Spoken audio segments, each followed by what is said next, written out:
mungatu ambiri tikutsatira bwino zimene zikuchitika ku dziko la South Africa pamene nzika za dziko la South Africa akupanga push ma anti-migrants demonstrations ameneno anthu ena amangowatchula kuti xenophobia potengeranso ndi mmene zinthu zake zokhalira kumeneko chifukwa kuti nzika za maiko ena zikupanga experience torture komanso ma harassments osiyanasiyana kuchokeratu ku nzika za dziko la South Africa. Force posatira zimenezi tinaona kuti maiko ena nkhani imene akunena kuti ayipanga escalate ena mpaka nano akayipanga ripoti ku AU kapena kuti African Union kuti no itawanga intervene na mpaka nano amba kupusha for reciprocal retaliation measures ku dziko la South Africa makamaka economically kuti no akhala akupanga drug ma companies a dziko la South Africa amene ali ku maiko awo ndi cholinga choti nawonso amve kuwawa ngati mene nzika zawo zikumana nazo ku dziko la South Africa. Zito zili chomwechi after zitaoneka kuti authorities a dziko la South Africa akuoneka kuti alibe chidwi choti apange crackdown ma anti-immigrants protest amene akuchitika kumeneko. Fa maiko amenewa akunena zona kuti anapanga engage ma envoy a dziko la South Africa amene ali ku dziko lawo komano zikuoneka kuti palibe chothandiza chimene chikuchitika enabe kumazafuna kuti tifotokoze bwinobwino kuti chenicheni chikuchitika ndi chani nanga maiko ake ati ameneno atenga body step imeneyi pofuna kulanga dziko la South Africa. Ndithu makosana tikasata bwinobwino kuti ma anti-immigrants protest amenewa anayamba ndi kuti mwezi umene wathawu wa April kuyamba pa 20 kumafika pa 23 April chaka chimene cha 2026 afika topotentha kwambiri after ndi kuti kagulu kajako kamene kamaziwika zona kuti machi kamene kamasogozedwa ndi mzimayi uja amene amaziwika ndi zina loti Jacinta Mubese Zuma amene amakhala kusogolera magazi amene anampanga confront adani ake a dziko la Ghana makamaka nkhani yokhuzana ndi legal status yawo ku dziko la South Africa. Approach imeneno Jacinta ndi kagulu kake anatenga ine amampangira confront adamino ako Ghana zinaoneka kuti sizinakomere maiko ambiri. Kunali reaction ya mphamvu kwambiri yotsutsana ndi zimene zinachitikazo ambiri nkhani zake tinazitsatira amene zinakhalira paja ambiri timatsatira bwino makamaka kwa amene timakhala ku dziko la South Africa kuti Jacinta Zuma mbuyo monde kuti anali radio personality after ndi kuti ganyu wake atauma kumeneko ndi pameneno amazapanga switch kukhala ngati activist kuyambisa kagulu kake kamene kakuti machi kulimbana ndi kuti ma-foreigners kuti apange drug ma-foreigners achoke ku dziko lawo paja amakosana amene amazanena zona kuti afuna ma-foreigners wonse kaligo olo iligo achoke ku dziko la South Africa amene zona anthu amene akubweretsa pressure ku social service timaonanso mmene zimakhalira ku dziko la South Africa makhala ku bloka foreigners kuti akapeze ma service ngati health service pena education ndi zina zotero makamaka mbuyo moti maona zikuchitika zimene ndikagulu kaja katudula kaja amene kamasogozedwa ndi Zandile kuphatikiza pamenepo makosana amene azona kuti foreigners amakhala akutenga ma job opportunities nzika za dziko la South Africa kuphatikiza pamenepo ndi kuti crime rate inakwera kumeneko plus ma drugs chenchani kuti zinthu zimezi akuti zimapangidwa drive ndi ma foreigners amene ali ku dziko la South Africa particularly ndi kuti amapanga point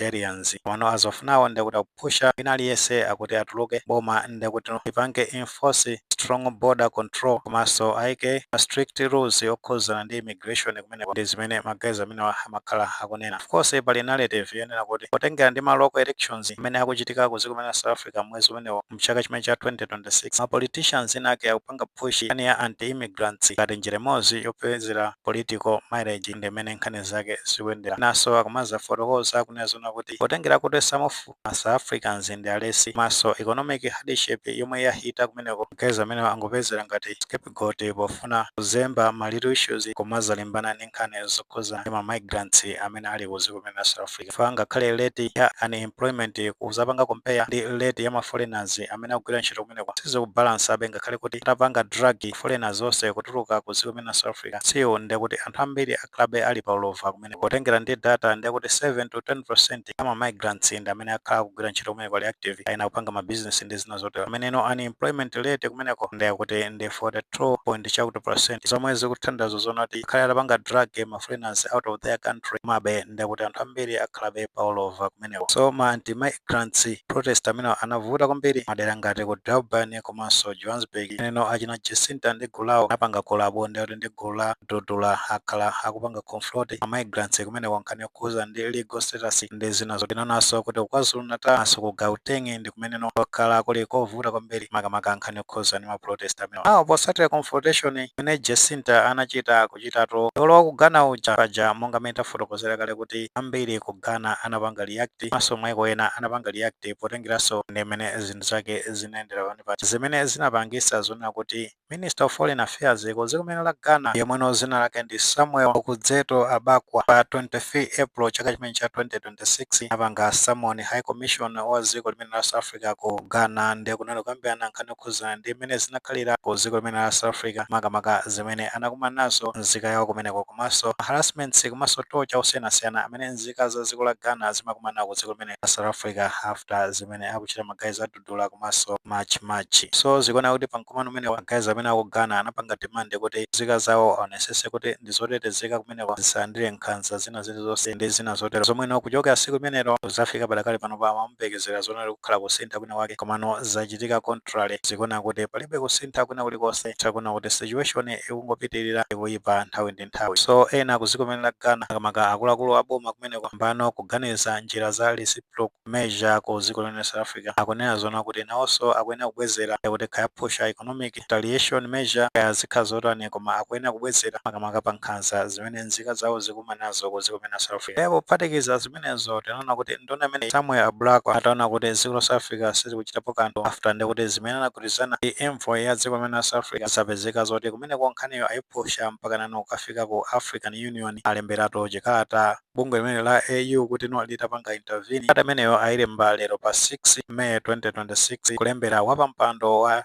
bungwe la African Union kuti no atachitapo kanthu kalata imeneyi alembapo mfundo ndithu zingapo zimene akufuna zona kuti nthambi imene ya AU izike mu agenda yake makamaka nkhani zokhuza ndi xenophobia imene bungwe limene la AU likuyembekezera zona kuti likhala ndi mid-year coordination meeting imene apanga schedule kuti ichitika pa 24 mpaka pa 27 June chaka chimene cha 2026 ndipo mkumano umene uchitikira ku dziko la Egypt so akuyembekeza zona kuti mfundo zimene ayikamo kalata imene bungwe la AU likhala likupanga address kunena zona kuti nkhani ya matax amene ya agency akhuzanso continent yonse ya Africa ndipo potengera kuti interest ya Africa ndikuonesesa zona kuti pali solidarity komanso brotherhood ndi pa zimene zikuchitika zikupeza zoti nzika za maiko ena zikumana ndi matocha komanso harassments osiyanasiyana ku dziko limene la South Africa akuona kuti ndikuphwanya mfundo zimene zinayikidwa zimene bungwe limene la AU limakhala likutsatira ndi afuna kuti kukhale full investigation AU ipite pa ground ikhale fact findings ikhale ndithu mission imene ipite ku dziko limene la South Africa kufufuza bwinobwino chimene chikuchitika kumene nkhanza zimene nzika za maiko ena zikukumana nawo kumeneko kuphatikiza pamene bonde kuti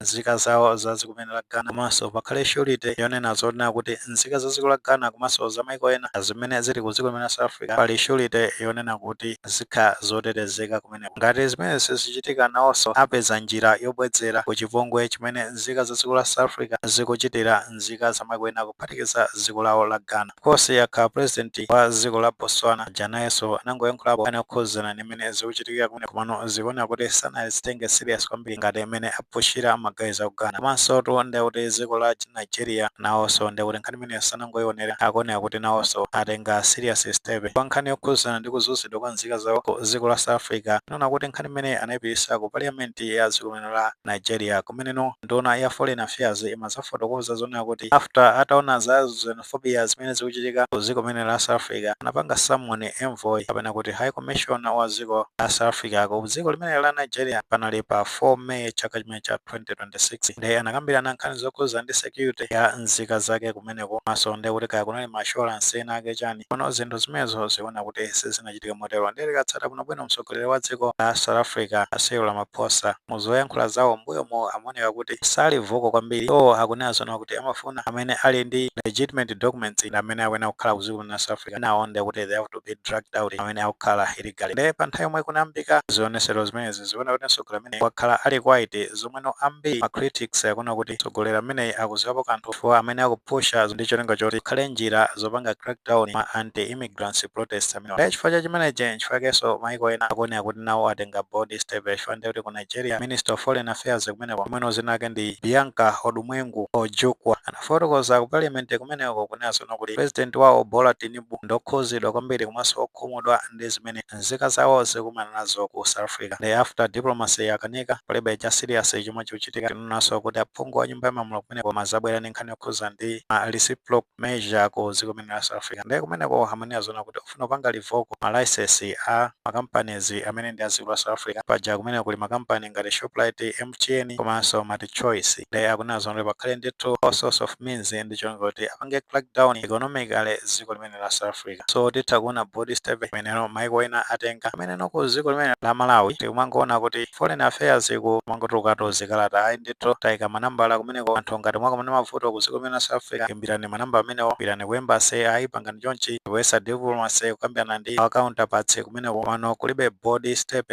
ngati imene achitira anzathu ku maiko ena. So ku foreign affairs ko a George Chaponda mukuonatu anzano body step imene atenga zimafunikanso kuti inu mutachitanso moteromo kutenga nkhani serious chifukwa kuti maiko ambiri khazona kuti apanga chiganizo chofanana. Zimenezi zindikuthekera kupereka pressure ku dziko limene la South Africa kuti ino apange act makamaka poteteza nzika za maiko ena maso panga crackdown magazi amenewa amene akuchita chipongwe anthu a maiko ena. Chifukwa tinene zona apa anthu ambiri apanga flow kupita dziko limene la South Africa chifukwa cha opportunities. Khazona kuti kumalawi kuno koma opportunities anali okwanira bwinobwino bwezinso anthu amapanga flow kumapita dziko limene la South Africa. Kuphatikiza pamenepo anthu amene akapita kumeneko amathandiza so economically akabwesa ndalama tawo ku dziko la Malawi foreign currency imakhala kupezekako makalandi maso ena akuyika ma structures osiyanasiyana zomwe zikupusha chitukuko cha dziko. So opportunities ndochepa ku Malawi kunoko nanonso tatengani body step ngati imene achitira maiko enawa anyway makosana nkhani zake ene mmene zikuyendera sizoti mwene maganizo nkhani imene ngati maganizo alipo fotokoza mu comment section, mulemekeza maganizo anzathu.